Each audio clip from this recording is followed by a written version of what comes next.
At the beginning of the year, I felt as though Andrew Tate, a social media influencer, dominated all my talks. My group conversations beeped alarmingly, colleagues at the school where I teach expressed dismay at how far his misogynistic words had traveled. How did a man who many of us had never heard of before last summer amass such a large following, resulting in his TikTok content being viewed over 12.7 billion times?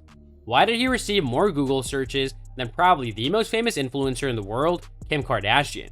Why did his fans continue to support him when he asserted that rape survivors carry responsibility for their assault? How could a depiction of masculinity so devoid of compassion, empathy, and respect for women be so popular following #MeToo? The over 35 demographic seems caught off guard, especially the parents. Hello everyone, and welcome to another video. Today we'll be looking at teachers say they can't take Andrew Tate on alone now. Yeah, you heard it right.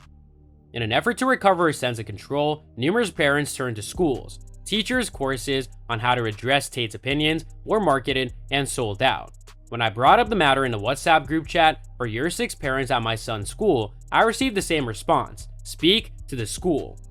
As a teacher though, this did not feel adequate. Teachers cannot be the only line of defense against such a massive problem. To assume this is to place an impossible burden on an already overburdened profession. Therefore, I pondered, when the majority of this hazardous stuff is accessed at home, what dialogue should parents have with their children, especially their sons? It is perfectly understandable that parents have been taken off guard by rapid technological improvements. The messages of misogynists like Tate and violent sexual content are more accessible than ever. According to statistics, approximately 50% of minors view violent porn before the age of 18. As parents, the path of least discomfort may consist of adopting the stance of the three intelligent monkeys. If we do not see or hear misogynistic content, there is no reason to discuss it. The conclusion may be that the issue is not live, at least in our homes. However, willful ignorance does not shield us from our own accountability. Schools alone cannot adequately prepare students for the world in which they live in. Online safety is now a required component of the relationships, health, and sex education (RHSC) curriculum taught in elementary and secondary schools. However, considering the magnitude of the situation at hand, this is insufficient, and because of constrained resources, there is a risk that schools, particularly those influenced by Tate, will revert to lecture over dialogue. A lecture's principal purpose is to impart knowledge. What it does not always offer is a consolidation of comprehension. Our youth may be aware that consent is required in sexual relationships, but this is not the same as understanding what consent, or lack thereof, looks like in the real world outside of an assembly, PowerPoint, or workbook. This is supported by statistics. 79% of females who answered the Ofsted study of 32 schools and colleges claim that sexual assault occurred often or sometimes among their peers.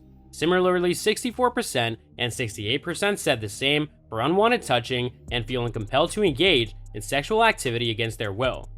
Certainly, schools should do more to address these issues. However, so should parents. Our first step might be to consider the implications of these extraordinary times for our children. This requires acknowledging that if we do not address the issue with frequent and early open discourse, we risk boys falling under the spell of misogynists like Tate. Boys are left to negotiate a world that simultaneously urges them to despise sexual assaults and provides publicly available portrayals of it as a means for them to explore their sexual identity. It is not by chance that the Tates of this world entices confused youth with the promise of becoming alpha males. We must embrace this discomfort beginning in infancy. We can assure that our children understand that their bodies are their own and that others must respect their boundaries. No, we do not have all the answers, but we are willing to conduct our own research to find them. Importantly, we must acknowledge that this is not a one-time discussion about the birds and the bees. This concern will require repeated consideration. As much as the internet may feel like the enemy, it is arguably one of the most powerful weapons. There is a multitude of books, blogs, toolkits, and influencers whose job it is to address questions of consent in straightforward and honest language. We can use them and their findings as discussion starters with our children. Additionally, we must learn more about the water in which our children swim. How many of us can say that we have dabbled? This requires signing onto sites like Twitter and leaving our echo chamber to see other conversations occurring on such platforms. Above all, we must approach these dialogues with the aim to listen, not just speak. So that's all from today's video. If you enjoyed it, remember to leave a like, subscribe, and ring that bell icon so that you never miss our upcoming videos. And don't forget to share your thoughts in the comment section down below. Stay tuned, and we'll catch you in the next video.